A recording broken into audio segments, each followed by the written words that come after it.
ஐந்து கரத்தோனை போற்றி, ஆணை முகத்தானை போற்றி, மூஷிக வாகனனை போற்றி, மூலப்பரம்பொருளை போற்றி, சித்தி புத்தி விநாயக பெருமானை போற்றி. குருவே சரணம். இது 2025 குரு பயிற்சிக்கான பலன்கள். தனுசு ராசிக்கு எப்படி இருக்க போகுது அப்படிங்கிற மாதிரி பார்க்கலாம். தனுசு ராசியில் 3 நட்சத்திரம் இருக்குது. மூலம், பூராடம், உத்திராடம். இந்த நட்சத்திரத்தில் பிறந்தவங்க வரக்கூடிய குரு பயிற்சியை எப்படி எதிர்கொள்ள போகிறாங்க, என்ன மாதிரியான நன்மைகள் அவங்களுக்கு நடக்கும் அப்படிங்கிற மாதிரியான விஷயத்தை பார்க்கலாம். கடந்த கால வருஷங்களில் பணம் சம்மந்தப்பட்ட பெரிய பணத்துக்காக எதிர்பார்த்துட்டு இருக்கீங்க அப்படின்னா அதெல்லாம் இப்போ கிடைக்கும். உங்களோட உழைப்புக்கு மரியாதை கூடும். இது வரைக்கும் செஞ்ச முயற்சிகள்லாம் தோல்வி அடைஞ்சிருக்கும் தொழில் ரீதியாக. இப்போ கடந்த காலம் பார்த்திங்கன்னா குரு 6ஆம் வீட்டில் உங்கள் ராசிக்கு 6ல் இருந்தப்போ பணத்துக்கான முயற்சிகள் பண்ணி பார்த்திங்கன்னா டயர்டாகி தோல்வி அப்படிங்கிற மாதிரியான விஷயங்கள். குறிப்பிட்ட நேரத்தில் கொடுத்த பணமும் வராது. இப்போ ஒரு இடம் விற்று பணம் வரணும் அப்படின்னா அதுவும் வராமல் நின்றுருக்கும்.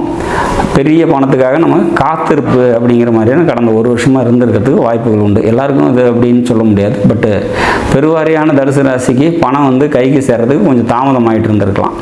இப்போ அதுக்கான டைம் வந்துருச்சு அப்படிங்கிறதுல மாற்று கருத்து இல்லை. ஏன்னா உங்களோட ராசிக்கு 7லேயே வராரு குரு. அவர் உங்களோட ராசியை 7ஆம் பார்வையை பார்க்குறாரு. சமுதாய அந்தஸ்து கூடும். நண்பர்களால் நன்மைகள் கிடைக்கும், மனைவியால் நன்மைகள் கிடைக்கும், சமுதாயத்தினால் நன்மைகள் ஏற்படும், அப்பா கூட பிறந்தவங்களால நன்மைகள் ஏற்படும், மூத்த சகோதரர்களால் நன்மைகள் ஏற்படும். லாபஸ்தானத்தை 5ஆம் பார்வை குரு பார்க்குறது சிறப்பான ஒரு அமைப்பு. வர வேண்டிய லாபம், இது வரைக்கும் போன வருஷம் இருந்த கசப்புணர்ச்சி, போன வருஷம் இருந்த தடைகள்லாம் நீங்கி இந்த வருஷம் இந்த குரு பயிற்சிக்கு அப்புறம் உங்களுக்கு கைக்கு வந்து சேர வேண்டிய விஷயங்கள் எல்லாம் வந்து சேரும் அப்படிங்கிறதுல மாற்று இல்லை அப்படிங்கிறத எடுத்துக்கலாம். தன்னம்பிக்கை அதிகமாகும், தைரியம் வீரியமெல்லாம் அதிகமாகும்.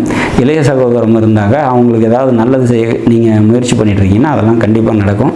திருமணம் ஆகாத இளைய சகோதரங்கள் உங்களுக்கு இருக்காங்க தனுசு ராசிக்கு பிறந்தவங்களுக்குன்னா அவங்களுக்கெல்லாம் திருமணம் ஆகிறதுக்கான வாய்ப்புகள் உண்டு. மாமன் வழி உறவினர்களால் நன்மைகள் ஏற்படும். சிறு தூர பயணங்களால் நன்மைகள் ஏற்படும்.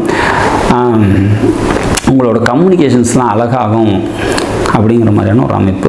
சமுதாயத்தில் பெரிய மனுஷர்களோட தொடர்புகள் கிடைக்கும் அப்படிங்கிற மாதிரியான ஒரு அமைப்பு. மொத்தத்தில் இந்த குரு பெயர்ச்சி உங்களோட ராசி நாதனே அவரே ஆகி 4ஆம் வீட்டின் அதிபதியும் அவரே ஆகி கேந்திரத்தில் இருக்கிறது சிறப்பு இல்லை தான். பட் அவர் பார்வையில் படக்கூடிய இடம் சிறப்பு. எப்போவுமே குரு திரிகோணத்தில் இருக்கக்கூடிய கிரகம், அது கேந்திரத்தில் இருக்குது. பட் இருந்தாலும் அவர் கேந்திரத்தில் இருந்தாலும் பார்வைகள் ஒரு திரிகோணத்துக்கும் ஒரு லாபஸ்தானத்துக்கும் ஒரு உபயஸ்தானத்துக்கும் கிடைக்கிறதுனால, உபஜயஸ்தானத்துக்கும் கிடைக்கிறதுனால பல நன்மைகள் இந்த பயிற்சியில் நிச்சயமாக தனுசு ராசிக்கு தந்தை தீர்வார் அப்படிங்கிற மாதிரியான ஒரு அமைப்பு தான் நம்ம சொல்ல வேண்டியிருக்கு. மொத்தத்தில் இந்த 2025 மே மாதம் 15ஆம் நாள் வரக்கூடிய குரு பயிற்சி பல வெற்றிகளை உங்களுக்கு தந்தை தீரும்.